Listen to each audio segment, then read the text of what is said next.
بسم الله الرحمن الرحيم.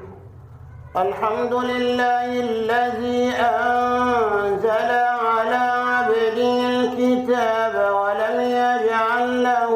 عوجا قيما لينذر بأسا شديدا من لدنه ويبشر المؤمنين الذين يعملون الصالحات أن لهم أجرا حسنا ماكثين فيه أبدا وينذر الذين قالوا اتخذ الله ولدا ما لهم به من علم ولا لآبائهم كبرت كلمة تخرج من أفواههم إن يقولون إلا كذبا كبرت كلمة تخرج من أفواههم إن يقولون إلا كذبا فلعلك باخع نفسك على آثارهم إن لم يؤمنوا بهذا الحديث أسفا إنا جعلنا ما على الأرض زينة لها لنبلوهم أيهم أحسن عملا وإنا لجاعلون ما عليها صعيدا جرزا أم حسبت أن أصحاب الكهف والرقيم كانوا من آياتنا عجبا إذ أوى الفتية إلى الكهف فقالوا ربنا آتنا من لدنك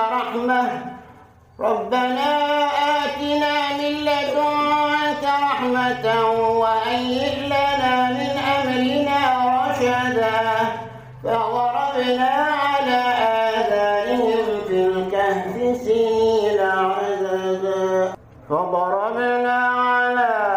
آذانهم في الكهف سنين عددا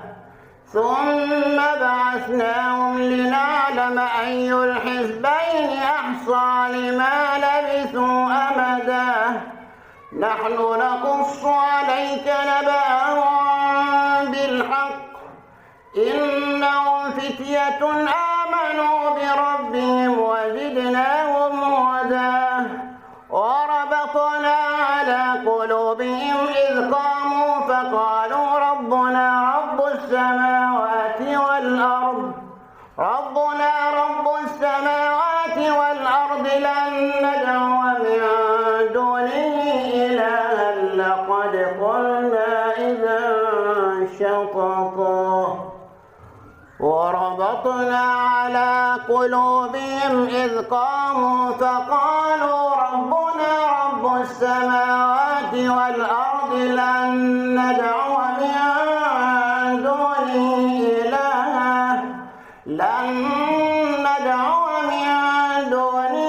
إلها لقد قلنا إذا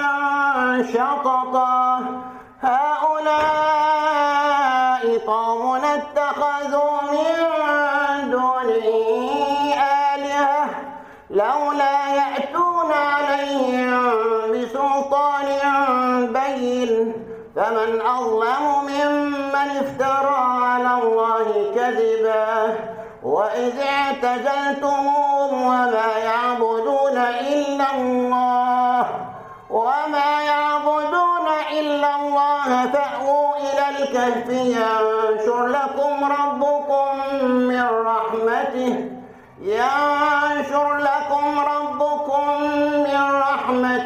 ويهيئ لكم من أمركم مرفقا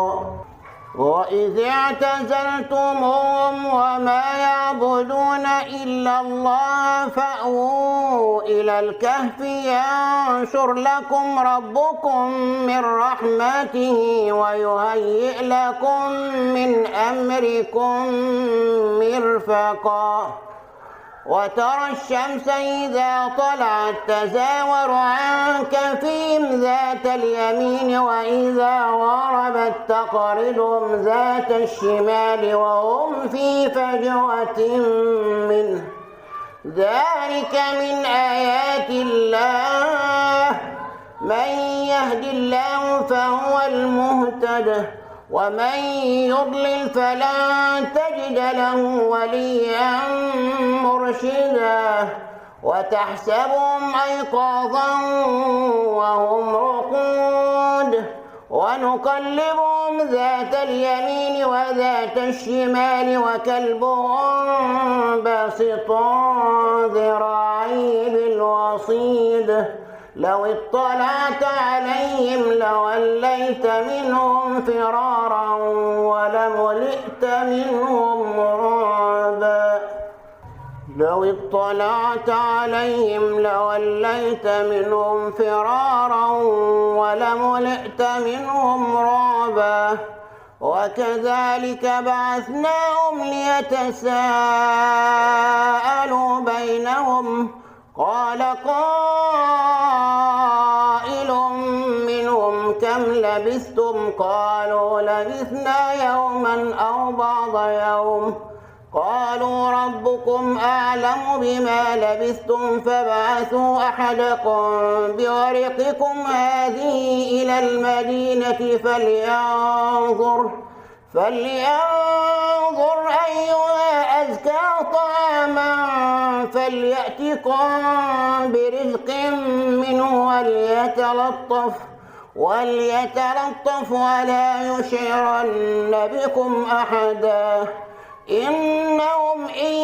يظهروا عليكم يرجموكم أو يعيدوكم في ملتهم ولن تفلحوا إذا أبدا إنهم إن يظهروا عليكم يرجموكم أو يعيدوكم في ملتهم ولن تفلحوا إذا أبدا وكذلك أعثرنا عليهم ليعلموا أن وعد الله حق وأن الساعة لا ريب فيها إذ يتنازعون بينهم أمرهم فقالوا ابنوا عليهم بنيانا ربهم أعلم بهم قال الذين غلبوا على أمرهم لنتخذن عليهم مسجدا سيقولون ثلاثة رابعهم كلبهم ويقولون خمسة سادسهم كلبهم رجما بالغيب ويقولون سبعة وثامنهم كلبهم قل ربي أعلم بعدتهم ما يعلمهم إلا قليل فلا تمار فيهم إلا مراء ظاهرا ولا تستفت فيهم منهم أحدا ولا تقولن لشيء إني فاعل ذلك غدا إلا أن يشاء الله ولا تقولن لشيء إني فاعل ذلك غدا إلا أن يشاء الله واذكر ربك إذا نسيت وقل عسى أن يهديني ربي لأقرب من هذا رشدا ولبثوا في كهفهم 300 سنين وازدادوا 9 قل الله أعلم بما لبثوا له غيب السماوات والأرض أبصر به وأسمع ما لهم من دونه من ولي ولا في حكمه أحدا أبصر به وأسمعه ما لهم من دونه من ولي ولا يشرك في حكمه أحدا واتل ما أوحي إليك من كتاب ربك لا مبدل لكلماته ولن تجد من دونه ملتحدا واصبر نفسك مع الذين يدعون ربهم بالغداة والعشي يريدون وجهه ولا تعد عيناك عنهم تريد زينة الحياة الدنيا ولا تطع من أغفلنا قلبه عن ذكرنا واتبع هواه وكان أمره فرطا وقل الحق من ربكم فمن شاء فليؤمن ومن شاء فليكفر إنا أعتدنا للظالمين نارا أحاط بهم سرادقها وإن يستغيثوا يغاثوا بماء كالمهل يشوي الوجوه بئس الشراب وساءت مرتفقا إن الذين آمنوا وعملوا الصالحات إنا لا نضيع أجر من أحسن عملا إن الذين آمنوا وعملوا الصالحات إنا لا نضيع أجر من أحسن عملا أولئك لهم جنات عدن تجري من تحتهم الأنهار يحلون فيها من أساور من ذهب ويلبسون ثيابا خضرا من سندس واستبرق متكئين فيها على الأرائك نعم الثواب وحسنت مرتفقا واضرب لهم مثلا الرجلين جعلنا لأحدهما جنتين من أعناب وحففناهما بنخل وجعلنا بينهما زرعا كلتا الجنتين آتت أكلها ولم تظلم منه شيئا وفجرنا خلالهما نهرا وكان له ثمر فقال لصاحبه وهو يحاوره أنا أكثر منك مالا وأعز نفرا ودخل جنته وهو ظالم لنفسه قال ما أظن أن تبيد هذه أبدا وما أظن الساعة قائمة ولئن رددت إلى ربي لأجدن خيرا منها منقلبا وما أظن الساعة قائمة ولئن رددت إلى ربي لأجدن خيرا منها منقلبا قال له صاحبه وهو يحاوره أكفرت بالذي خلقك من تراب ثم من نطفة ثم سواك رجلا لكن هو الله ربي ولا أشرك بربي أحدا ولولا إذ دخلت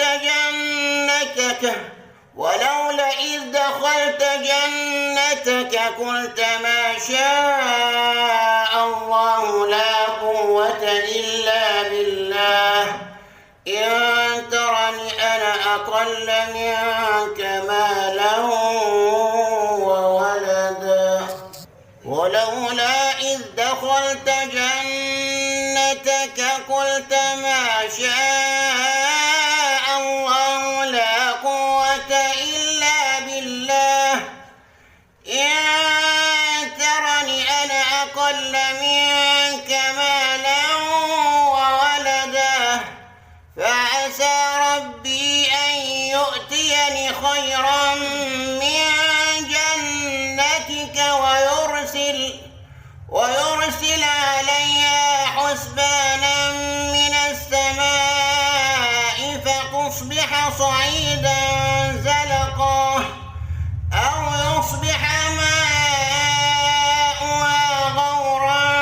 فلن تستطيع له طلبا وأحيط بثمره فأصبح يقلب كفيه على ما أنفق فيها وهي خاوية على عروشها ويقول يا ليتني لم أشرك بربي أحدا وأحيط بثمره فأصبح يقلب كفيه على ما أنفق فيها وهي خاوية على عروشها ويقول يا ليتني لم أشرك بربي أحدا ولم تكن له فئة ينصرونه من دون الله وما كان منتصرا هنالك الولاية لله الحق هو خير ثوابا وخير عقبا واضرب لهم مثل الحياة الدنيا كماء أنزلناه من السماء فاختلط به نبات الأرض فأصبح هشيما تذروه الرياح وكان الله على كل شيء مقتدرا المال والبنون زينة الحياة الدنيا والباقيات الصالحات خير عند ربك ثوابا وخير أملا المال والبنون زينة الحياة الدنيا والباقيات الصالحات خير عند ربك ثوابا وخير أملا ويوم نسير الجبال وترى الأرض بارزة وحشرناهم فلم نغادر منهم أحدا وعرضوا على ربك صفا لقد جئتمونا كما خلقناكم أول مرة بل زعمتم أن لن نجعل لكم موعدا ووضع الكتاب فترى المجرمين مشفقين مما فيه ويقولون يا ويلتنا ما لهذا الكتاب لا يغادر صغيرة ولا كبيرة إلا أحصاها ووجدوا ما عملوا حاضرا ولا يظلم ربك أحدا وإذ قلنا للملائكة اسجدوا لآدم فسجدوا إلا إبليس كان من الجن ففسق عن أمر ربه أفتتخذونه وذريته أولياء من دوني وهم لكم لكم عدو بئس للظالمين بدلا ما أشهدتهم خلق السماوات والأرض ولا خلق أنفسهم وما كنت متخذ المضلين عضدا ويوم يقول نادوا شركائي الذين زعمتم فدعوهم فلم يستجيبوا لهم وجعلنا بينهم موبقا ورأى المجرمون النار فظنوا أنهم واقعوها ولم يجدوا عنها مصرفا ولقد صرفنا في هذا القرآن للناس من كل مثل وكان الإنسان أكثر شيء جدلا وما منع الناس أن يؤمنوا إذ جاءهم الهدى ويستغفروا ربهم إلا أن تأتيهم سنة الأولين أو يأتيهم العذاب قبلا وما نرسل المرسلين إلا مبشرين ومنذرين ويجادل الذين كفروا بالباطل ليدحضوا به الحق واتخذوا آياتي وما أنذروا هزوا ومن أظلم ممن ذكر بآيات ربه فأعرض عنها ونسي ما قدمت يداه إنا جعلنا على قلوبهم أكنة أن يفقهوا وفي آذانهم وقرا وإن تدعوهم إلى الهدى فلن يهتدوا إذا أبدا وربك الغفور ذو الرحمة لو يؤاخذهم بما كسبوا لعجل لهم العذاب بل لهم موعد لن يجدوا من دونه موئلا وتلك القرى أهلكناهم لما ظلموا وجعلنا لمهلكهم موعدا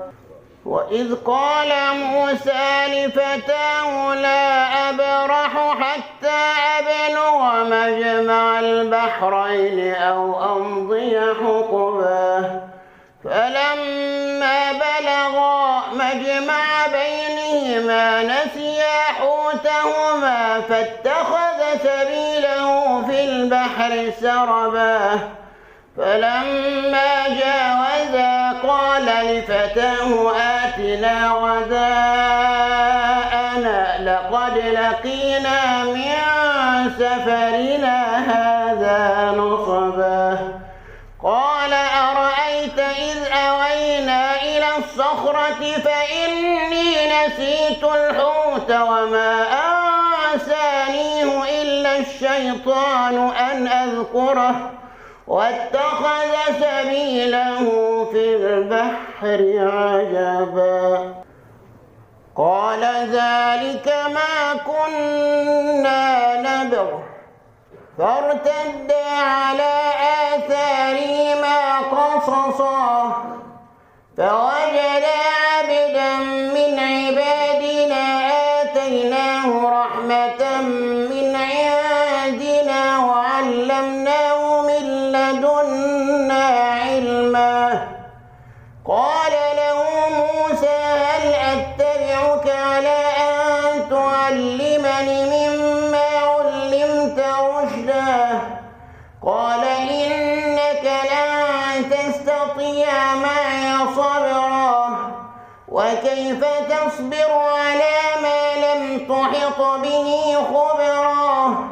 قال ستجدني إن شاء الله صابرا ولا أعصي لك أمرا قال فإن اتبعتني فلا تسألني عن شيء حتى أحدث لك منه ذكرا. فانطلقا حتى إذا ركبا في السفينة خرقها قال أخرقتها لتغرق أهلها لقد جئت شيئا إمرا. قال ألم أقل إنك لن تستطيع معي صبرا. قال لا تؤاخذني بما نسيت ولا ترهقني من أمري عسرا. فانطلقا حتى إذا لقيا غلاما فقتله. قال أقتلت نفسا زكية بغير نفس لقد جئت شيئا نكرا. قال ألم أقل لك إنك لن تستطيع معي صبرا. قال إن سألتك عن شيء بعدها فلا تصاحبني قد بلغت من لدني عذرا. فانطلقا حتى إذا أتيا أهل قرية استطعما أهلها فأبوا أن يضيفوهما فوجدا فيها جدارا يريد أن ينقض فأقامه. قال لو شئت لاتخذت عليه أجرا. قال هذا فراق بيني وبينك سأنبئك بتأويل ما لم تستطع عليه صبرا. أما السفينة فكانت لمساكين يعملون في البحر فأردت أن أعيبها وكان وراءهم ملك يأخذ كل سفينة غصبا. وأما الغلام فكان أبواه مؤمنين فخشينا أن يرهقهما طغيانا وكفرا فأردنا أن يبدلهما ربهما خيرا منه زكاة وأقرب رحما. وأما الجدار فكان لغلامين يتيمين في المدينة وكان تحته كنز لهما وكان أبوهما صالحا فأراد ربك أن يبلغا أشدهما ويستخرجا كنزهما رحمة من ربك وما فعلته عن أمري ذلك تأويل ما لم تسطع عليه صبرا. ويسألونك عن ذي القرنين قل سأتلو عليكم منه ذكرا. إنا مكنا له في الأرض وآتيناه من كل شيء سببا فأتبع سببا حتى إذا بلغ مغرب الشمس وجدها تغرب في عين حمئة ووجد عندها قوما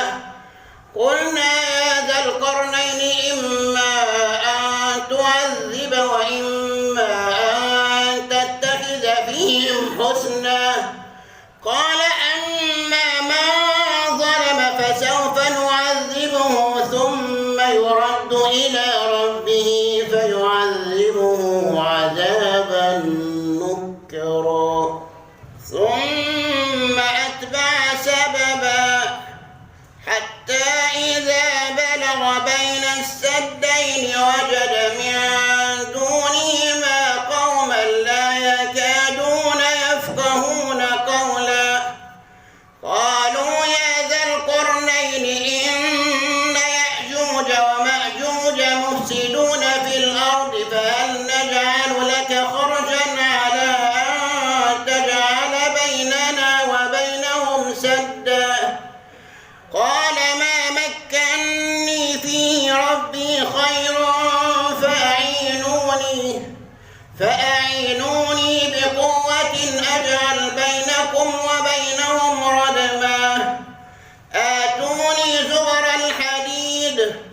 حتى إذا ساوى بين الصدفين قال